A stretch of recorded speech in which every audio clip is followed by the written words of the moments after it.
매일 아침 하나님과 함께 누리는 하늘의 양식, 오늘 만나. 나는 내 마음에 이르기를, 자, 내가 시험 삼아 너를 즐겁게 하리니 너는 낙을 누리라 하였으나, 보라, 이것도 헛되도다. 내가 웃음에 관하여 말하여 이르기를 그것은 미친 것이라 하였고, 희락에 대하여 이르기를 이것이 무슨 소용이 있는가 하였노라. 내가 내 마음으로 깊이 생각하기를 내가 어떻게 하여야 내 마음을 지혜로 다스리면서 술로 내 육신을 즐겁게 할까. 또 내가 어떻게 하여야 천하의 인생들이 그들의 인생을 살아가는 동안 어떤 것이 선한 일인지를 알아볼 때까지 내 어리석음을 꼭 붙잡아 둘까 하여 나의 사업을 크게 하였노라. 내가 나를 위하여 집들을 짓고 포도원을 일구며 여러 동산과 과원을 만들고 그 가운데에 각종 과목을 심었으며, 나를 위하여 수목을 기르는 삼림에 물을 주기 위하여 못들을 팠으며, 남녀 노비들을 사기도 하였고 나를 위하여 집에서 종들을 낳기도 하였으며, 나보다 먼저 예루살렘에 있던 모든 자들보다도 내가 소와 양떼의 소유를 더 많이 가졌으며, 은금과 왕들이 소유한 보배와 여러 지방의 보배를 나를 위하여 쌓고, 또 노래하는 남녀들과 인생들이 기뻐하는 처첩들을 많이 두었노라.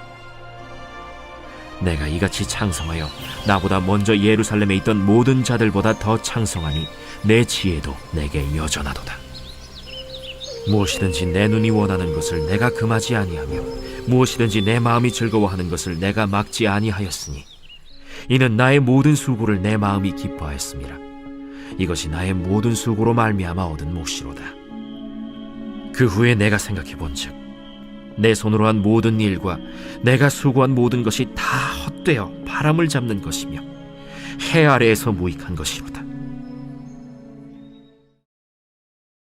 어제 본문에서 전도자는 우리 인생의 허무함을 이야기하면서 인간의 지혜의 한계에 초점을 맞추었습니다. 오늘 본문 2장에서는 전도자가 이 인생의 허물을 극복하고자, 그리고 인생의 의미를 찾고자 이런저런 일들을 했던 시도를 말하고 있습니다. 먼저 1절에서 전도자는 혼자서 생각하기를 시험 삼아 한번 낙을 누려보기로 합니다. 왜냐하면 1장에서 인간의 지혜를 가지고 인생의 의미를 찾고자 했지만 그것이 허무했기 때문이지요. 그래서 즐거움을 추구하기로 마음을 먹었지만 이 역시 헛되다는 결론에 이릅니다. 2절은 말합니다. 알고 보니 웃는 것은 미친 것이고 즐거움은 쓸데없는 것이다. 낙을 누리며 즐거움을 추구하다 보니 웃음도 나오고 기쁨도 맛보았지만, 정서적으로 감정적으로 만족도 얻었지만 그것은 결국 쓸데없는 일이라는 말입니다. 결국 웃고 즐기는 그런 세상적, 정신적, 감정적 즐거움도 헛되다는 것입니다. 그래서 전도자는 3절에서 술을 먹어봅니다. 다시 말하면 지혜와 같은 지적 추구와 반대로 술로 육적인 추구를 해본 것입니다. 그러나 이 역시 어리석다고 말합니다. 그래서 전도자는 이제 자신의 시선을 돌려 4절로 8절에서 말한 사회적이고 경제적인 추구를 위해 온 힘을 기울여 보기로 합니다. 내적인 즐거움도 육적인 즐거움도 다 시도해 보았는데 모두가 허무하니 이제 전도자는 명예와 부와 지위를 추구해 보기로 한 것이지요. 그래서 사업을 일구고 집과 포도원, 동산과 과수원, 노비와 짐승들, 보물들과 여인들 등을 거느리고 소유해 봅니다. 이를 위해 노력했고 9절에서처럼 어떤 자들과 비교할 수 없을 정도의 부와 명예, 지식과 소유를 거머쥐게 되었습니다. 그래서 전도자는 10절에서처럼 원하던 모든 것을 가졌고 이는 자기의 모든 수고로 말미암아 얻은 복이었기에 기뻐했다고 말하고 있습니다. 그렇다면 전도자는 여기서 기뻐하는 것으로 끝나야 했던 것 아닐까요? 그러나 11절에 전도자는 계속하여 말합니다. 그 후에 내가 생각해 본즉 내 손으로 한 모든 일과 내가 수고한 모든 것이 다 헛되어 바람을 잡는 것이며 해 아래서 무익한 것이로다. 다시 한번 바람처럼 헛되다는 것입니다. 도대체 왜 그럴까요? 솔로몬의 이 고백이 정말 맞는 것일까요? 인생의 끝자락에서 우리 예수님은 내가 다 이루었다고 말씀하셨습니다. 죽음을 앞두고 사도 바울은 내가 달려갈 길을 마치었다고 고백했습니다. 도대체 무엇이 이런 차이를 만들었을까요? 예수님도 바울도 명예나 부귀나 권력과 쾌락과는 먼 삶을 살았습니다. 인간적 눈으로 보면 집도 없고 돈도 없고 사람의 칭찬도 인정도 없었던 삶이었지만 모두는 다 이루었다, 달려갈 길을 마치었다고 고백했습니다. 사람들이 다 고개를 젓는 십자가에서의 죽음, 그 누구 하나 찾아오는 이 없던 차디찬 감옥에서의 마지막 견딤, 인간적 눈으로 보면 실패한 것 같은 이 삶의 현장에서 마지막으로 하는 고백은 솔로몬의 고백과는 전혀 다른 것입니다. 도대체 왜 그러는 것일까요? 첫째, 누가 주인이 되어 누구를 위해 사느냐 때문입니다. 솔로몬의 고백은 내가 그렇게 했고, 내가 그렇게 이루었고, 내가 누렸다는 것입니다. 자기가 인생의 주인이 되어 자신을 위해서 살고 자기를 위해 누렸다는 말이죠. 4절로 8절에 전도자는 자기 자신을 위하여라는 말을 8번이나 반복합니다. 다른 누가 아니라 나를 위하여 그렇게 했다는 것입니다. 나를 위해 궁궐과 포도원과 정원과 풀과 남녀노예와 금과 은과 심지어 완이라는 최고 지위와 명예, 최고의 지혜까지도 소유했지만 결과는 헛되고 바람을 잡는 것과 같다는 말입니다. 둘째, 하나님이 없었습니다. 세상의 즐거움도 명예도 지위도 부도 하나님 없이는 모든 것이 헛됩니다. 이 세상 모든 것을 가져도 생명이 없이는 헛되다는 말입니다. 마태복음 16장 26절은 말합니다.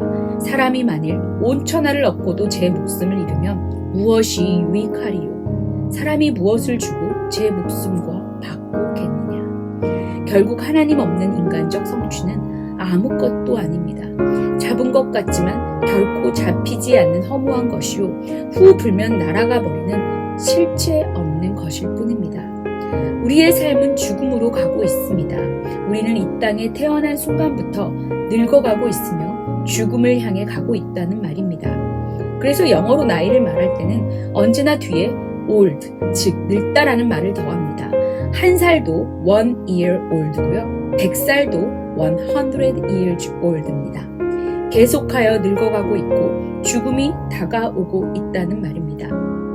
그러나 이 죽음이 삶을 헛된 것으로 만드는 것이 아니라 결국 영원하신 하나님 앞에 서기에 우리가 죽음을 기억하며 살 때 우리가 인생을 지혜롭게 살 수 있다는 말입니다. 영원하신 하나님이 계시기에 우리의 죽음도 이 찰나 같은 인생도 가치로운 것이라는 말입니다. 세상의 부귀와 권세와 능력이 우리의 인생을 가치롭게 해주는 것이 아니라 오직 하나님만이 우리 인생을 가치롭게 해주십니다.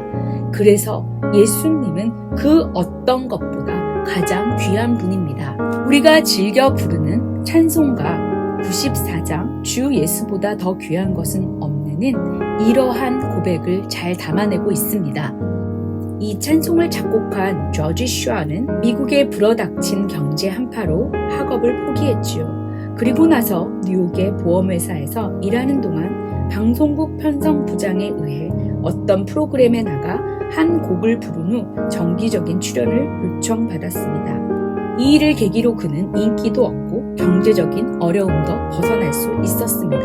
부와 명예와 지위를 한 손에 쥐게 된 것이지요. 그러나 어느 날 그의 어머니가 손에 쥐어줬던 작은 편지, 너를 위해 세상에 보낸 예수 외에는 어떠한 만족도 줄 수 없다는 그 작은 쪽지가 그의 인생을 흔들었습니다.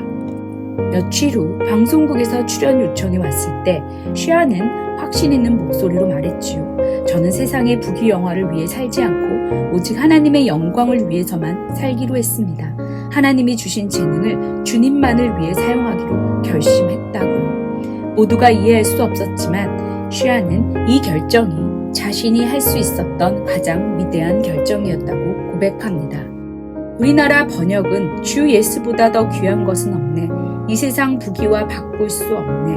영 죽은 내 대신 돌아가신 그 놀라운 사랑 잊지 못해 라고 기록되어 있지만 사실 영어 원문은 이렇습니다. 금이나 은보다 예수님을 갖기 원하며 큰 재물을 갖기보다 그분의 것이 되길 원합니다. 많은 집들과 땅보다 예수님을 갖길 원하며 그의 못 박힌 손에만 이끌리기를 원합니다. 이 이 찬송가는 우리에게 끊임없이 묻고 있습니다. 정말 당신은 예수님을 물질과 명예, 부모와 자식, 그리고 건강과 지위보다 예수님을 더 사랑하십니까?